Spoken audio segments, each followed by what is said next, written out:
Graça e paz, meus queridos irmãos.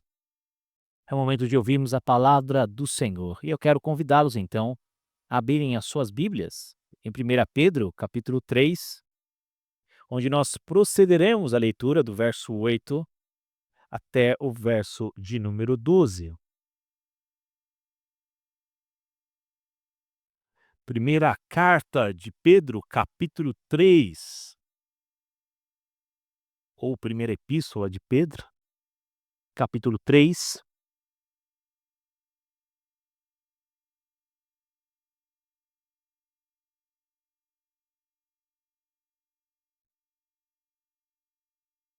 Nos últimos domingos, eu propus aqui o grande objetivo, e o meu objetivo ela fará que era tempo de crescimentos.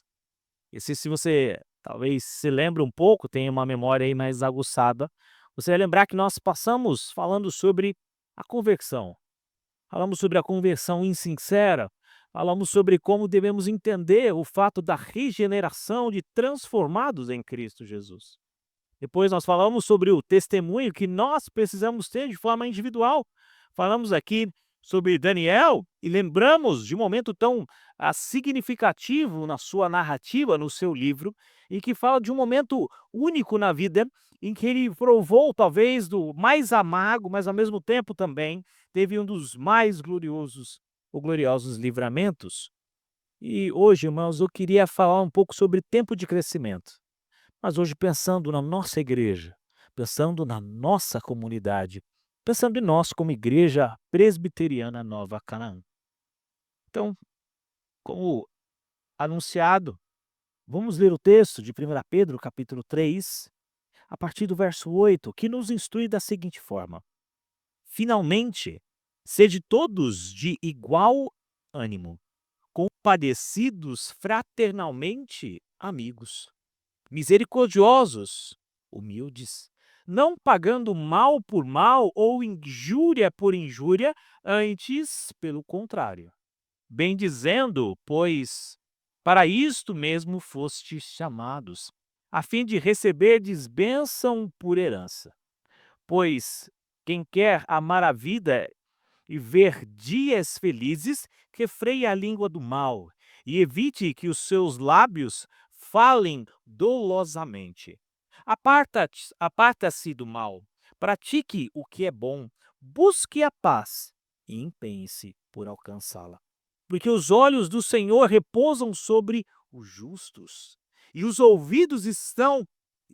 ouvidos estão abertos às suas súplicas, mas o rosto do Senhor está contra aqueles que praticam males. Irmãos, quando Pedro escreve essa carta, sem dúvida, ele tem no coração um coração de pastor. E o coração de pastor é um coração que quer animar a igreja. Porque a gente sabe que nós vivemos tempos difíceis, em vários momentos, em vários aspectos, e também eu posso falar isso de forma muito tranquila, de várias formas. Aliás, a fé muitas vezes, e a gente olha isso quando nós adentramos alguns campos, talvez intelectuais, a fé é visto como algo, digamos, de pouca importância, ou talvez relegado para aquelas pessoas que têm pouco estudo, e muitas vezes isso é dado para nós, como se a igreja fosse composta por pessoas que têm preguiça ou que não pensam. Mas, irmãos, notem que a palavra de Deus, ela nos adverte que isso aconteceria, que nos últimos tempos nós teríamos tempos difíceis. E nós somos atacados por várias frentes, por assim dizer. Talvez aqui no Brasil a gente não sinta, obviamente, uma perseguição, tal como em outros países, onde só o fato de vir à igreja te leva ou já escreve, digamos assim, no seu nas suas costas uma sentença de morte, um alvo certo. Graças a Deus, nosso país é livre nesse aspecto. Todos nós estamos aqui tranquilos. Temos, inclusive, a lei que nos protege de poder nos reunir e fazer as nossas reuniões. Embora isso não seja verdade em todos os países. Mas notem, irmãos, eu não queria que você que você não pensasse que não existe perseguição. Existe uma perseguição velada, talvez, em alguns aspectos, ou não podendo falar de algumas verdades.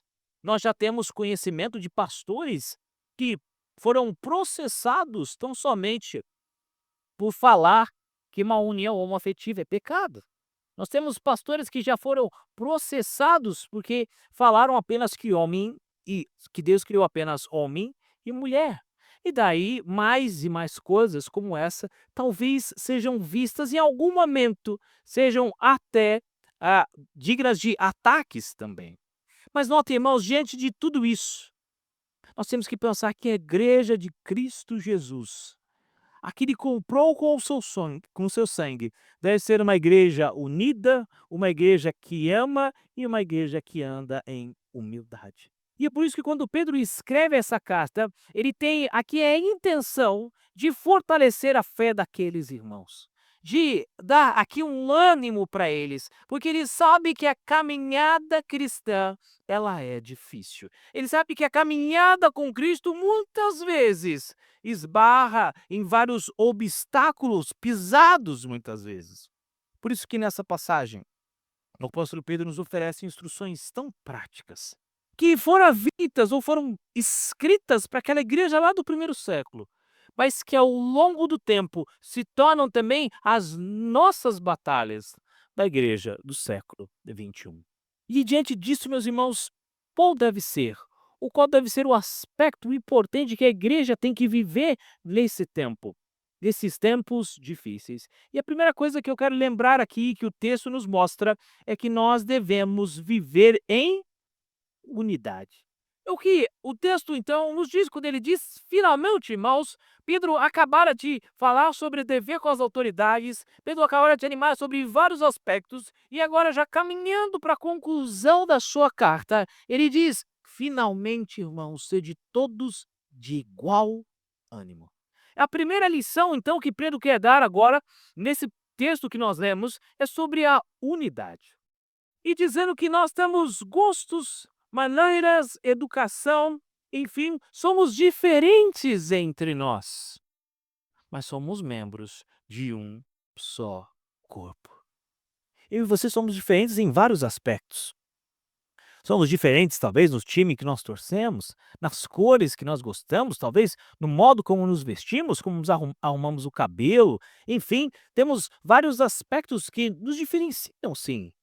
Mas esses aspectos, meus irmãos, embora nos diferenciem, eles não nos afastam, porque o que nos une é Cristo.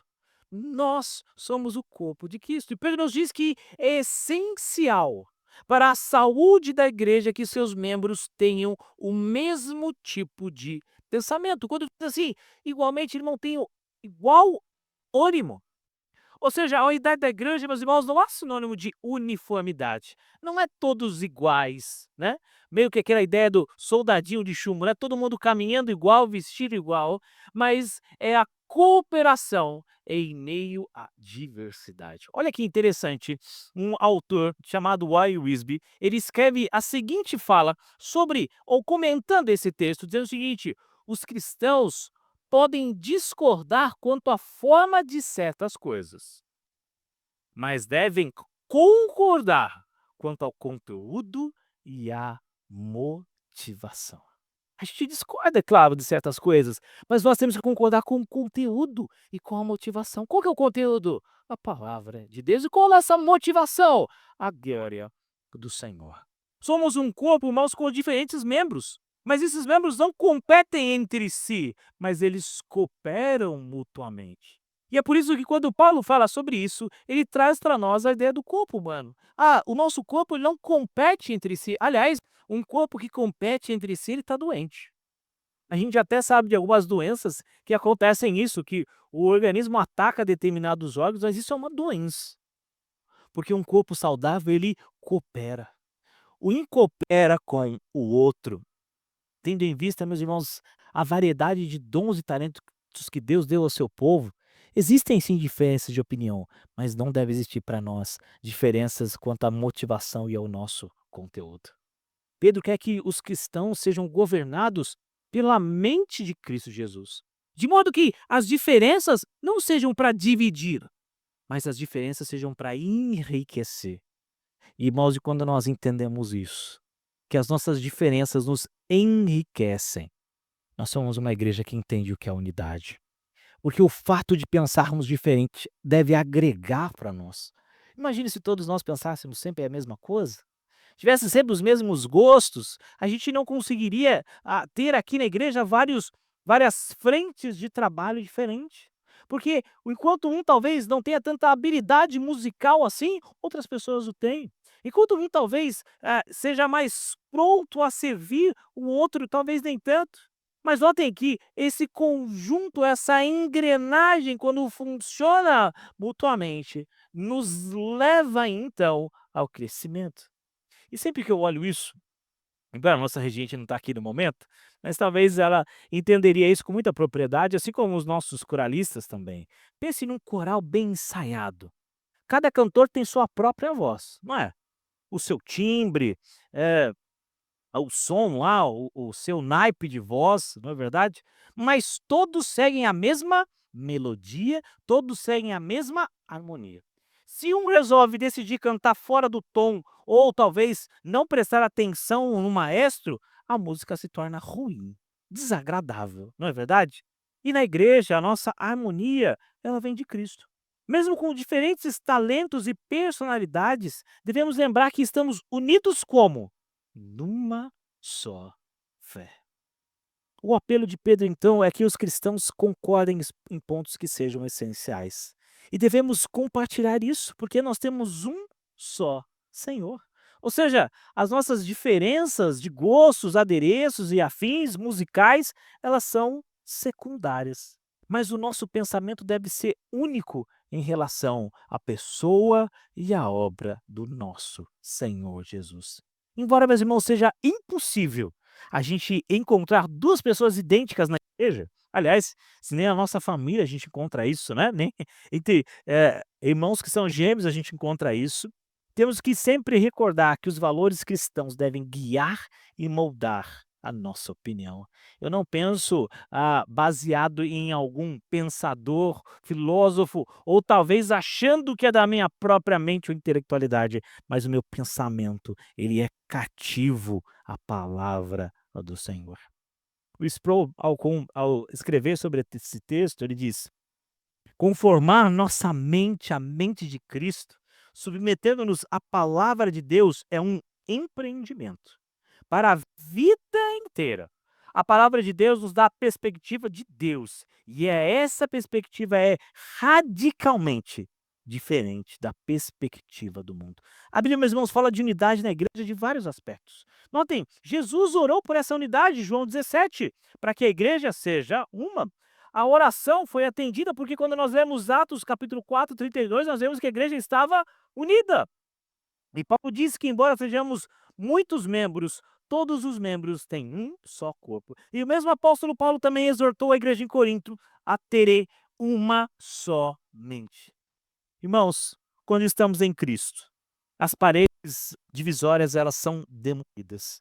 Assim como Paulo diz, quer seja grego ou judeu.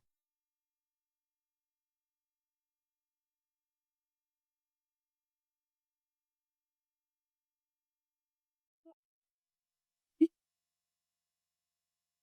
que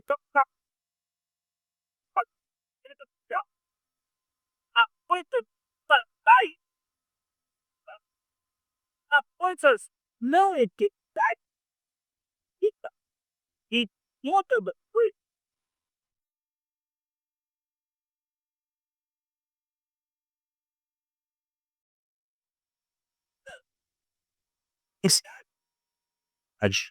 e em todas as coisas caridade. Aliás, caridade é um sinônimo do quê? De amor. Em todas as coisas, amor. E isso então, meus irmãos, me leva para um segundo momento do texto. Porque se no primeiro momento Pedro falou sobre unidade, num segundo momento Pedro fala sobre compaixão. Ou seja, a mesma ideia do amor. Agora Pedro fala sobre compaixão. E compaixão, meus irmãos, é de certa forma ter simpatia ou o mesmo modo de sentir.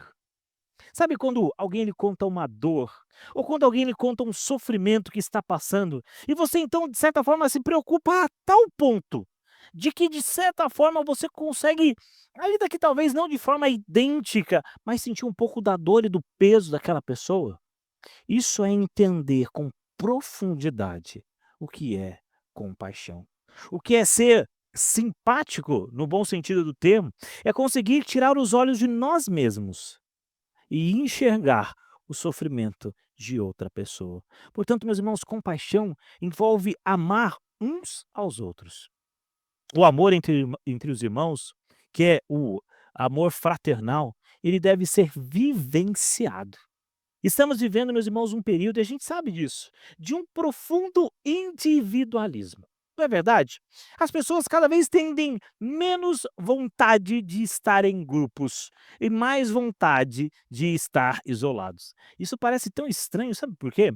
Porque nós vivemos ou nós somos a geração do quê?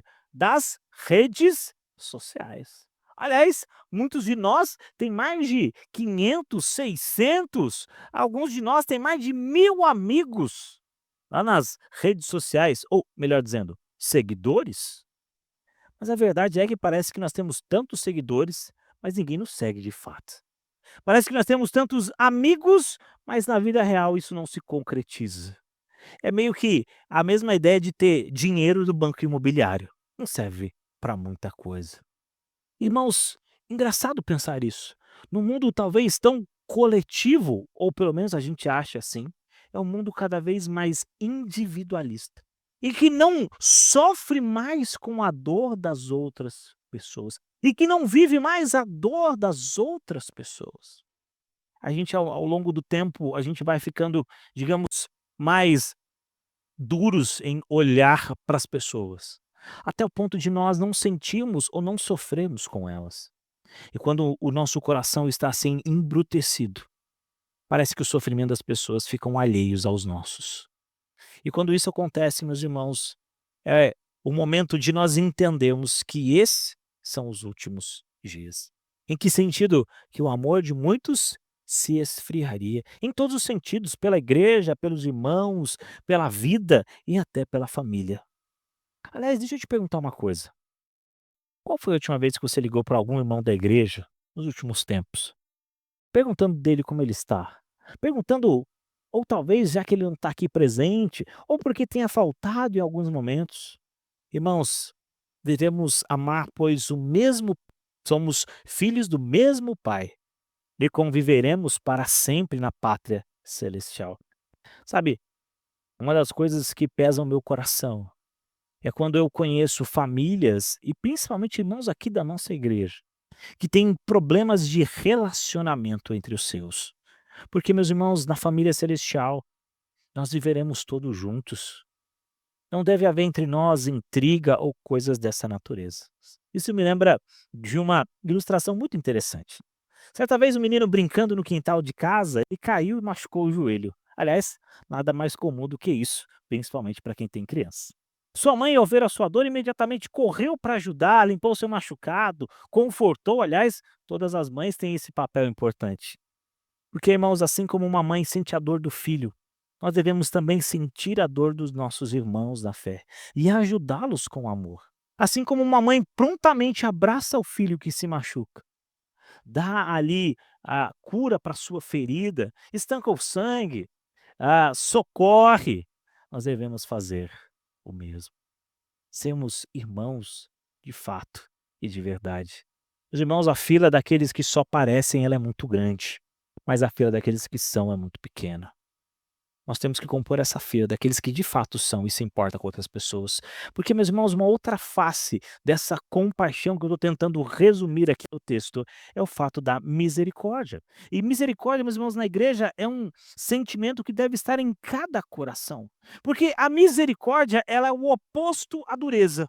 Se a pessoa é dura de coração, o oposto a isso é a misericórdia. Não é à toa que algumas traduções trazem a palavra também ser educado. Pois quando conhecemos uma pessoa gentil, uma pessoa extremamente educada, é alguém que de certa forma pode espelhar o que é misericórdia.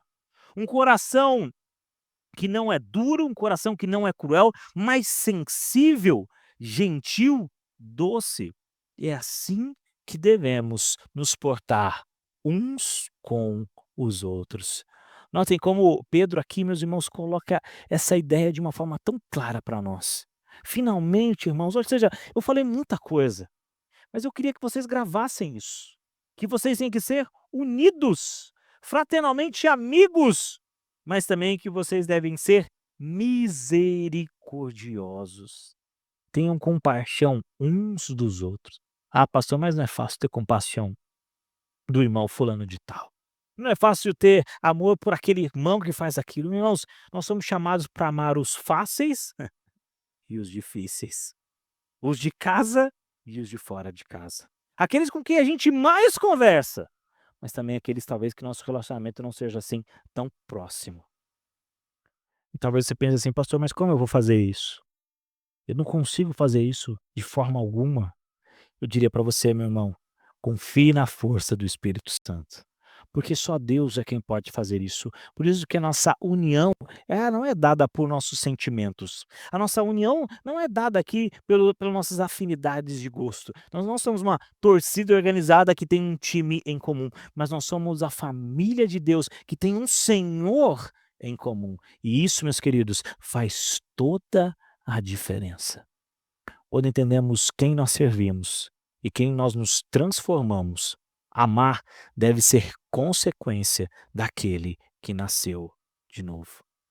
E é por isso, irmãos, que quando Pedro fala sobre isso, ele diz: olha, a igreja precisa ser unida, a igreja precisa experimentar da compaixão e da misericórdia.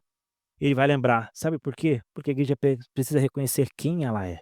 E é nesse momento que ele fala sobre uma palavra que a gente fala muito, mas que talvez a gente precise aprofundar um pouquinho, quando ele diz assim: misericordiosos, e na sequência ele diz: humildes, humildes.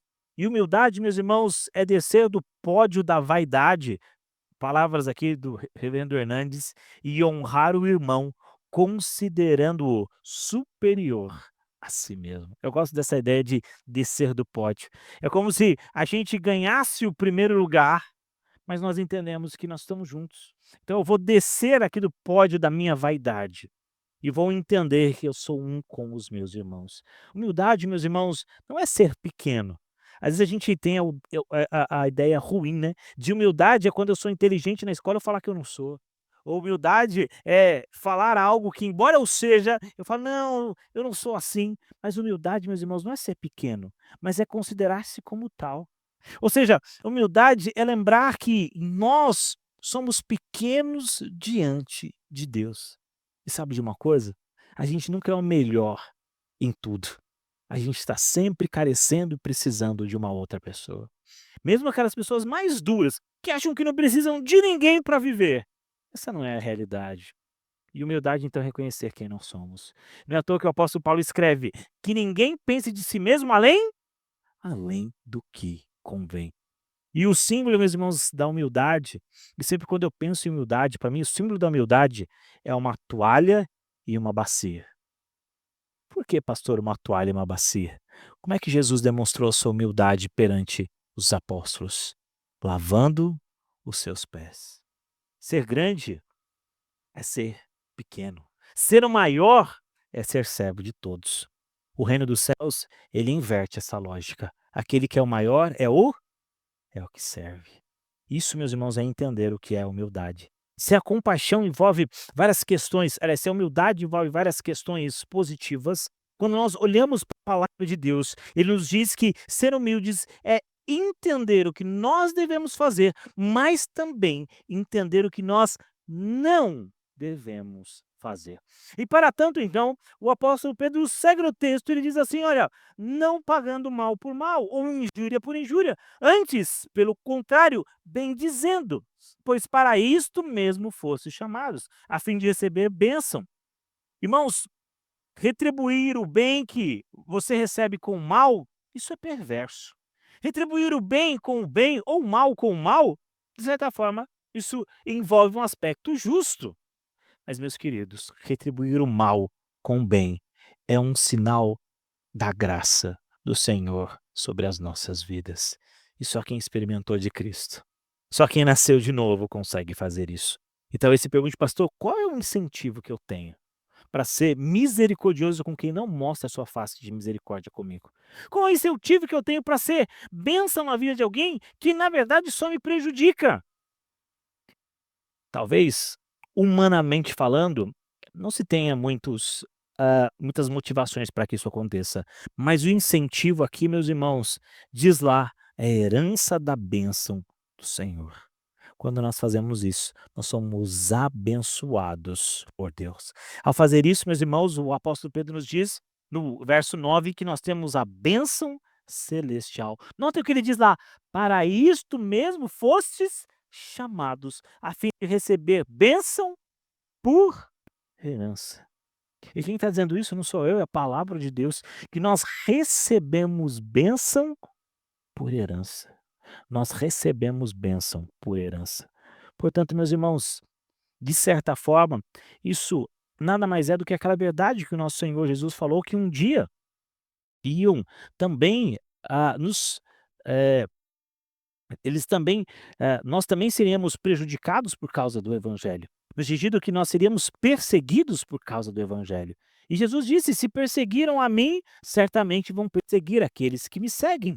E a gente sabe que o sofrimento, ele faz parte da vida do cristão. É claro, meus irmãos, que eu não estou pregando aqui, entenda isso, de que nós devemos, procurar o sofrimento como se fosse uma espécie de aspecto de alívio para a alma, não é isso que eu estou dizendo.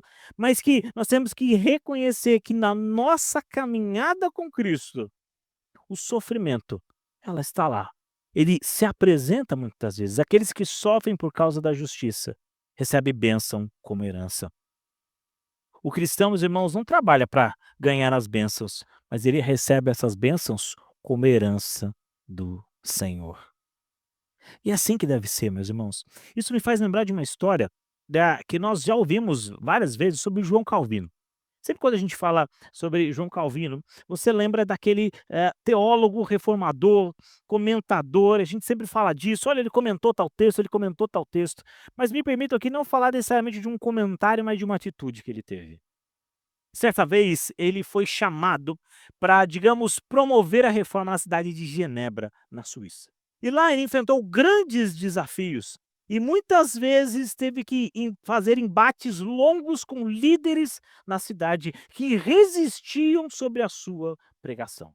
Até que em determinado momento, sabe o que aconteceu com Calvino? Ele foi expulso de Genebra. E ele então foi estudar, estava tranquilo, já refazendo a sua vida, até que em determinado momento ele é chamado para voltar à cidade de Genebra. Vamos ser sinceros, uma vez que alguém te expulsou, você voltaria de bom grado? Certamente não.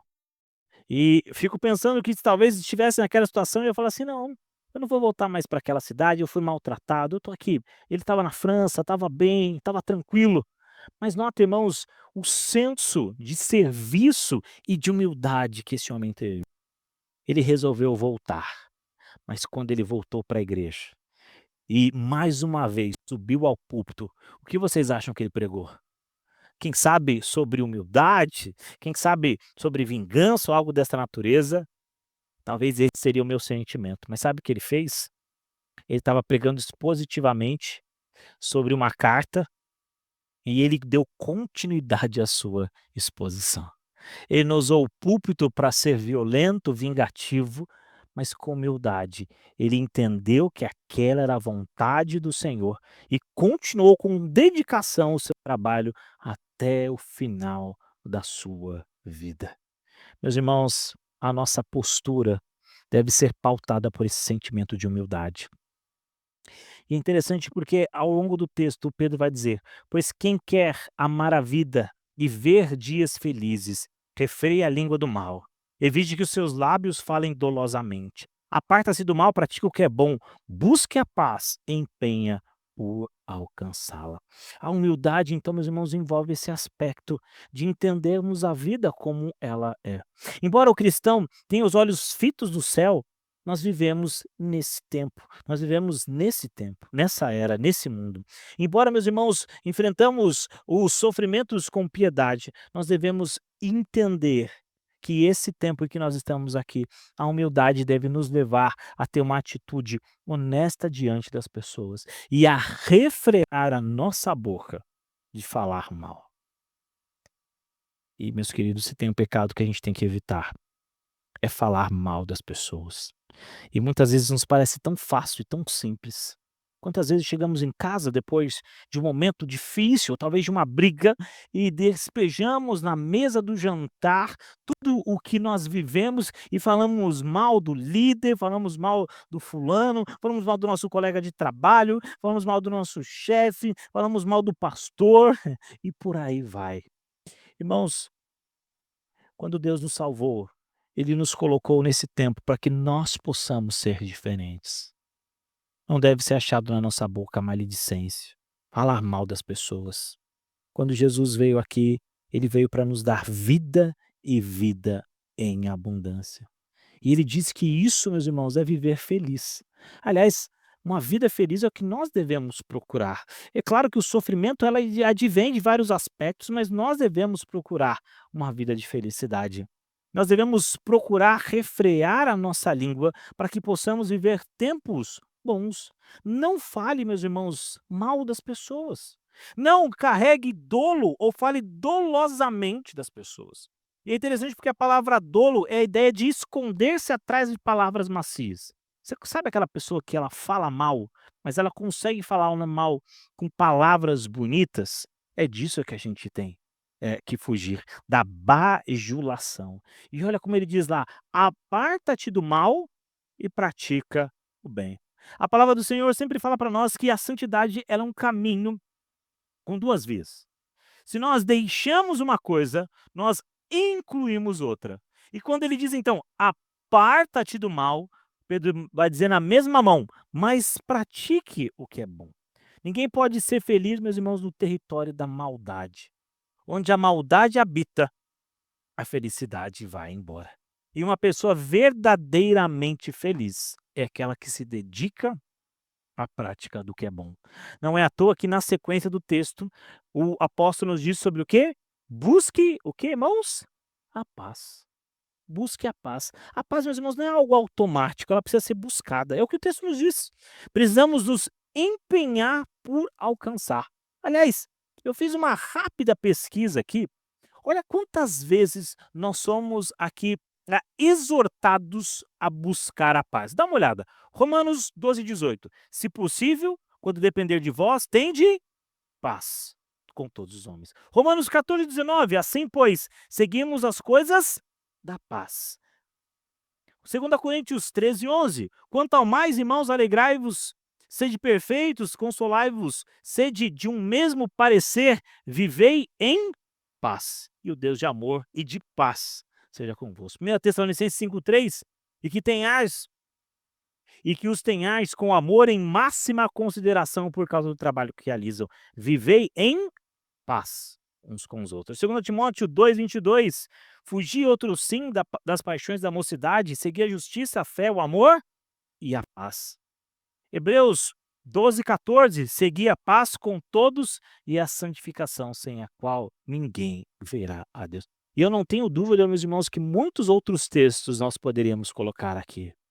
Sem dúvida, talvez a minha pesquisa ela não foi exaustiva, mas lembrei de alguns textos que falam sobre nós perseguirmos a paz. Foi o próprio Jesus que proferiu a chamada bem-aventurança, que diz o seguinte: "Bem-aventurado os pacificadores". Por quê? Porque serão chamados filhos de Deus. Meus irmãos, é assim que nós devemos andar.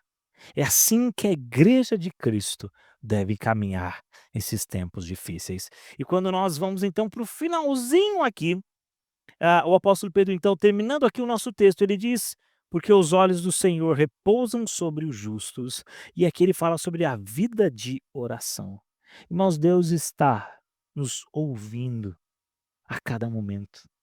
Deus está ouvindo as nossas orações. Ele diz que os seus ouvidos estão abertos às súplicas daqueles que se portam desta forma. Você quer ser ouvido por Deus? Confesse o seu pecado, confesse a maldade, humildemente ande na presença do Senhor e Ele vai ouvir a sua oração.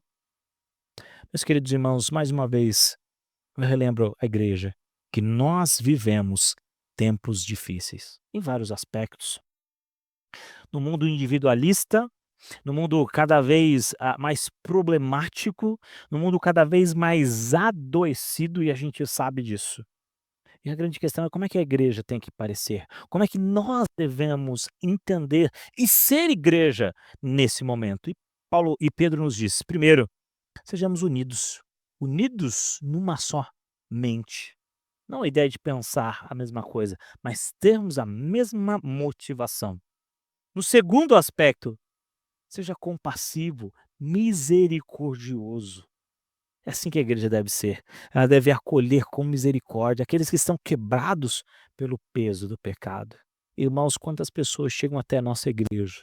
Quantas pessoas no nosso trabalho estão quebradas de uma vida complicada, de casamentos infelizes, de 2 ou 3 casamentos diferentes. Talvez, não morando com os pais, com o casamento dos pais quebrados, mas nós precisamos ter misericórdia e olhar com um olhar de amor para essas pessoas. E no último grande aspecto, entender quem nós somos. Quando entendemos quem nós temos um olhar humilde para as coisas. Tudo que eu tenho e sou é de Cristo. Tudo que eu tenho e sou depende do Senhor. Não há ninguém maior ou menor, mas o maior é aquele que serve. Portanto, que possamos servir ao Senhor com toda a alegria do nosso coração. Uma igreja, uma família unida, amorosa e humilde.